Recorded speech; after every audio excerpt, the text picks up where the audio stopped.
Ladies and gentlemen, today I'm going to take you on an exciting trip to a little country in Western Africa called Ghana. Ghana is what can we say about Ghana? The official language is English. It's a poor country, I'm guessing, because it's in Africa and they're all poor. Population 34 million and GDP per capita of 7,000. So ranked 136th in the world economically. And yeah, it's near Nigeria. There's a lot of countries in Africa. Never really noticed that. So today we've got a debate between. Well, let's just get right into it. Uh, I'm sure you've guessed by now. We've heard from Vice President Dr. Mahamudu Bawumia, and we've also heard from former President John Dramani Mahama. We started a conversation yesterday with a crack panel to break down some of the major issues from the agri sector to a bit of academia, economics, and we even engaged labor, Guta, yesterday. this guy is a sharp dresser. Today we try to move that conversation forward by addressing what a 24-hour economy really is from the labor perspective and what it could mean for our country. Because while many say that it is an outstanding thing, the TUC boss, Dr. Yaba, the Secretary General, referred to it as a game changer. But changing the game would require the implementation of certain crucial cogs in the wheel. So, where do we go? Do we try it? Should we leave it for now? Joining us for a conversation on that, our guest, Austin Ghaha. He's a labor consultant. Good morning, sir. Good morning. And thank you for joining the conversation this morning. Like I said, there's been a lot of talk about it. Yesterday we had them here talking about saying economists, those in agribusiness and labor. But from where you sit as a labor consultant, with all these decades of work in that sector, with the vast expanse of knowledge you have on unemployment in Ghana, what is your initial thinking? So, just a little background for those of you who are not familiar with the Ghanese economy or the Ghanese political scene.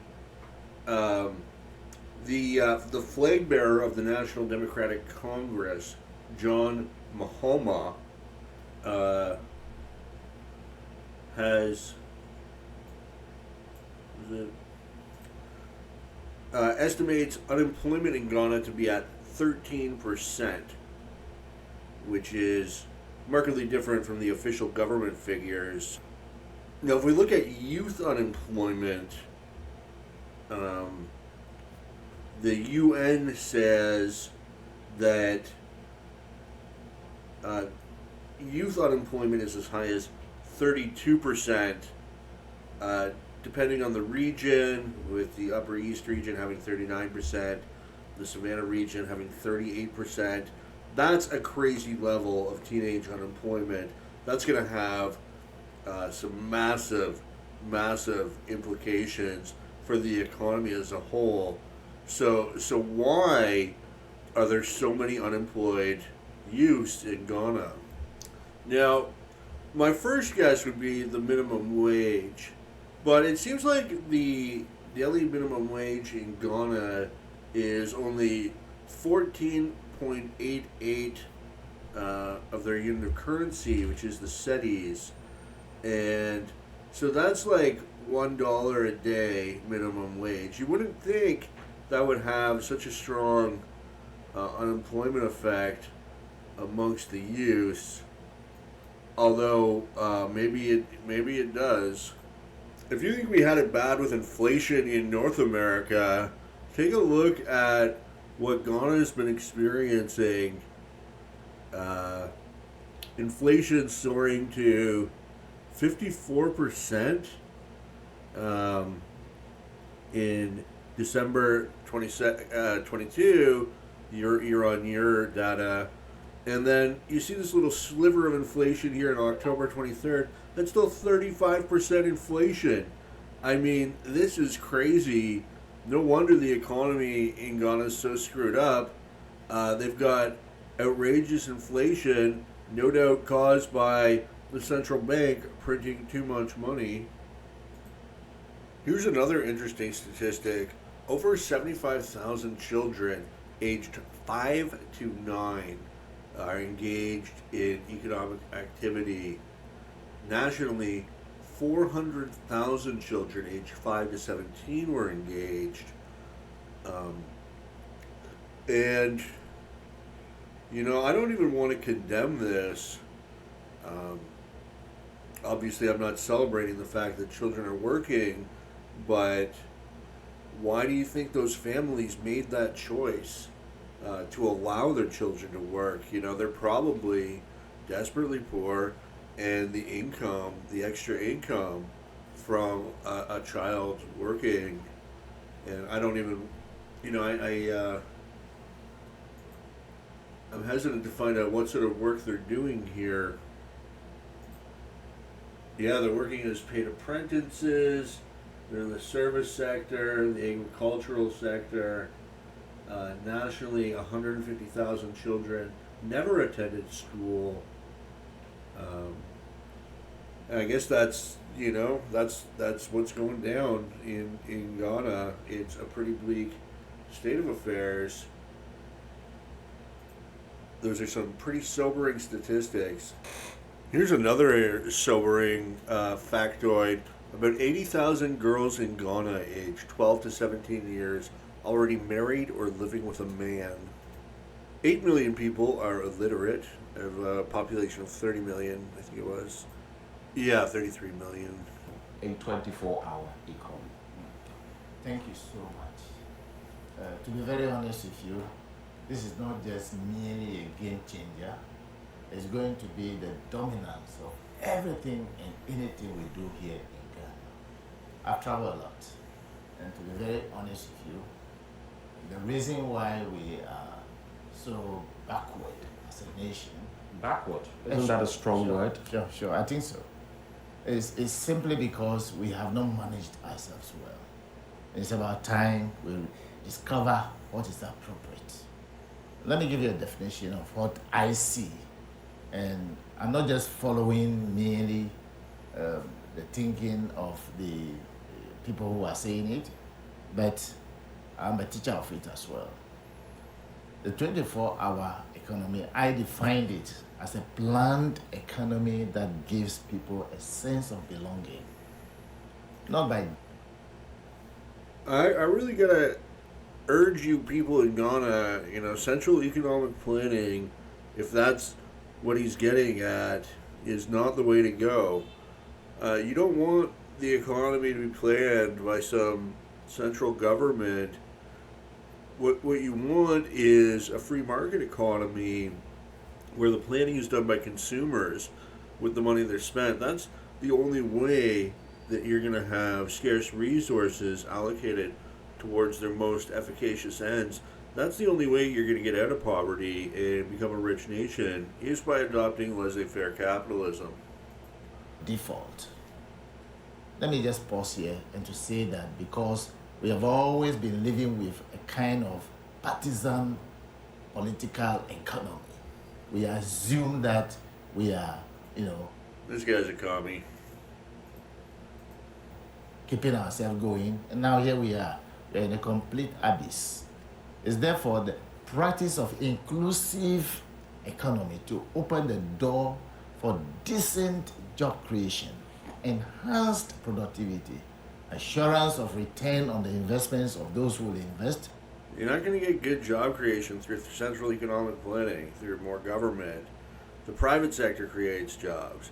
All the government does is take money from one group and give to another.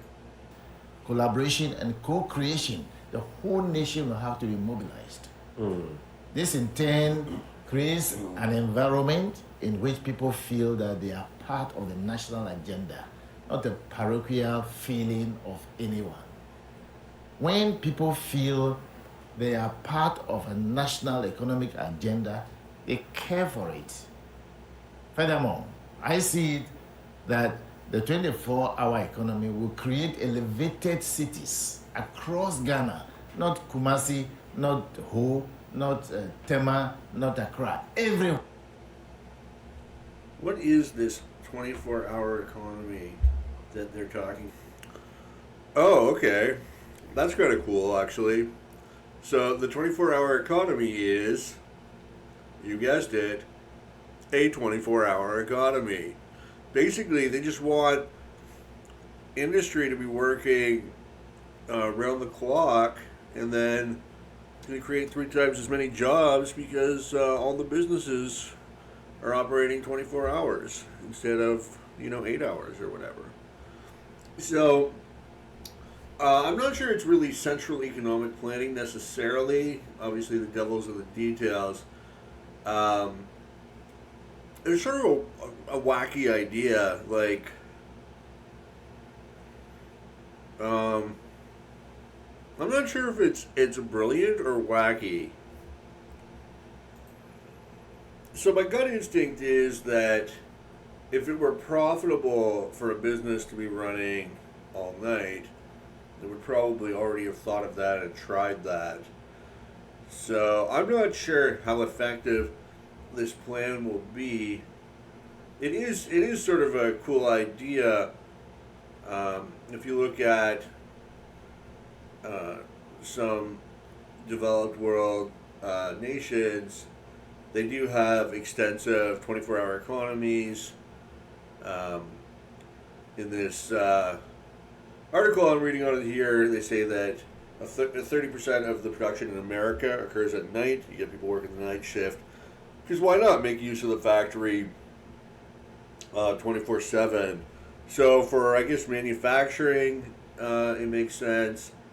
And they have a list of industries: construction, pharmaceutical industry, agro-processing, sanitation and waste management, hospitality. Hotels are always 24-hour, usually 24-hour open, so that consumers can get there. Guests can stay, can check in anytime they want. Transportation services, right? Taxis are 24-hour. So it seems like this might help modernize the economy. It doesn't look like they're using too many draconian top-down methods to achieve this. There's some mention of tax breaks and incentives for firms that are already 24-hour. I guess there's a problem. Some firms can't go 24-hour. You don't want to go 24-hour. Like if you're a little diner in an area, like a commercial area that just wouldn't have any traffic late at night, it makes no sense. So are you going to be forced to pay taxes to subsidize these other companies that can go 24-hour? And I think that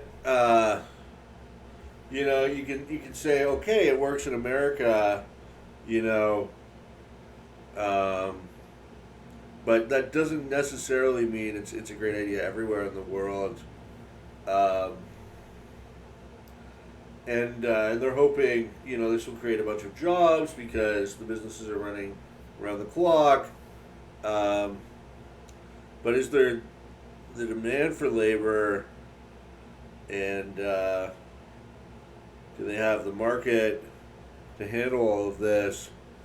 So I'm not sure that it's really necessary for the government to come up with a plan to transform the economy to a 24-hour economy. Apparently, they're doing this in Australia, although they're pretty well entrenched in the social orthodoxy over there. So in Australia, so wouldn't be surprised if they were doing something like this. The thing is, yeah, I think that if it was a good idea, then entrepreneurs would do it just to make a buck. And if it's not a good idea, then uh, you're not really accomplishing very much. I like the idea of doing it through tax cuts. Absolutely, I'm in favor of any tax cut for any reason. I don't like taxes. I like anything that reduces anybody's taxes.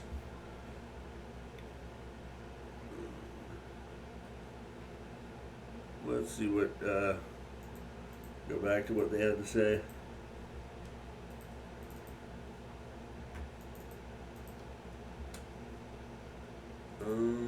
24-hour economy. Everywhere in Ghana, as a pulsating, glamorous place where activities will always be happening. Right in the streets, movement of people at night, I got scammed. This isn't a debate at all. maximum Just two dudes talking. use of apartments, innovative restaurants, high-tech cafes, and late-night Wow, it's like the love child of Dave Chappelle and some aesthetic monk. bookshops, Aesthetic?